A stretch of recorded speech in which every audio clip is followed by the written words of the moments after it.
എല്ലാവർക്കും നമസ്കാരം. പുതിയ വീഡിയോയിലേക്ക് എല്ലാ മാന്യ പ്രേക്ഷകർക്കും സ്വാഗതം. ഇന്നലെ തിയേറ്ററുകളിലേക്ക് റിലീസിനെത്തിയ സുരേഷ് ഗോപിയുടെ ഈ വർഷത്തെ ആദ്യത്തെ മലയാള സിനിമയാണല്ലോ കോർട്ടൂൺ ഡ്രാമ വിഭാഗത്തിൽപ്പെടുന്ന സിനിമ കൂടിയായ JSK. പ്രവീൺ നാരായണന്റെ സംവിധാനത്തിൽ സുരേഷ് ഗോപിയെ നായകനാക്കി ഇന്നലെ തിയേറ്ററുകളിലേക്ക് റിലീസിനെത്തി മിക്സഡ് അഭിപ്രായങ്ങൾ നേടിയ സിനിമ കൂടിയാണല്ലോ JSK.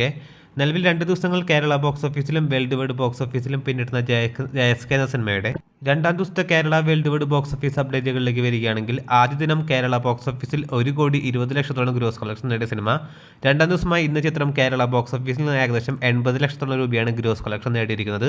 അങ്ങനെ ആദ്യ 2 ദിവസം കൊണ്ട് JSK എന്ന സിനിമ കേരള ബോക്സ് ഓഫീസിൽ നിന്ന് മാത്രം 2 കോടിയിലേക്ക് എത്തിയിരിക്കുകയാണ്. അതേസമയം വേൾഡ് വൈഡ് ബോക്സ് ഓഫീസ് അപ്ഡേറ്റുകളിലേക്ക് വരികയാണെങ്കിൽ ആദ്യ ദിനം 2 കോടിയോളം വേൾഡ് വൈഡ് ബോക്സ് ഓഫീസിൽ ഗ്രോസ് കളക്ഷൻ നേടിയ സിനിമ ആദ്യ 2 ദിവസം കൊണ്ട് ഏകദേശം 3,50,00,000 3,80,00,000 റേഞ്ചിലാണ് ചിത്രത്തിന്റെ ആദ്യ 2 ദിവസത്തെ വേൾഡ് വൈഡ് ഗ്രോസ് കളക്ഷൻ പ്രതീക്ഷിക്കുന്നത്. അപ്പോൾ ആദ്യ 2 ദിവസം കൊണ്ട് ചിത്രം കേരള ബോക്സ് ഓഫീസിലാണെങ്കിലും വേൾഡ് വൈഡ് ബോക്സ് ഓഫീസിലാണെങ്കിലും ഡീസന്റ് കളക്ഷനിലേക്കാണ് എത്തപ്പെട്ടിരിക്കുന്നത്. കാത്തിരിക്കൂ ചിത്രത്തിന്റെ വീക്കെൻഡ് ദിവസങ്ങളിലെ ഏറ്റവും പുതിയ ബോക്സ് ഓഫീസ് അപ്ഡേറ്റുകൾ അറിയാനായി. അതോടൊപ്പം വീഡിയോ ഇഷ്ടപ്പെട്ടാൽ വീഡിയോ ലൈക്ക് ചെയ്യാനും സിനിമാ ലോകത്തെ ഏറ്റവും പുതിയ ബോക്സ് ഓഫീസ് അപ്ഡേറ്റുകൾക്കായി ഈ ചാനൽ മറക്കാതെ സബ്സ്ക്രൈബ് ചെയ്യേണ്ട കാര്യം കൂടി ഒന്ന് പരിഗണിക്കേണ്ടതാണ്. പുതിയ വീഡിയോ ആയിട്ട് വരുന്നവരേക്കും എല്ലാവർക്കും നന്ദി, നമസ്കാരം.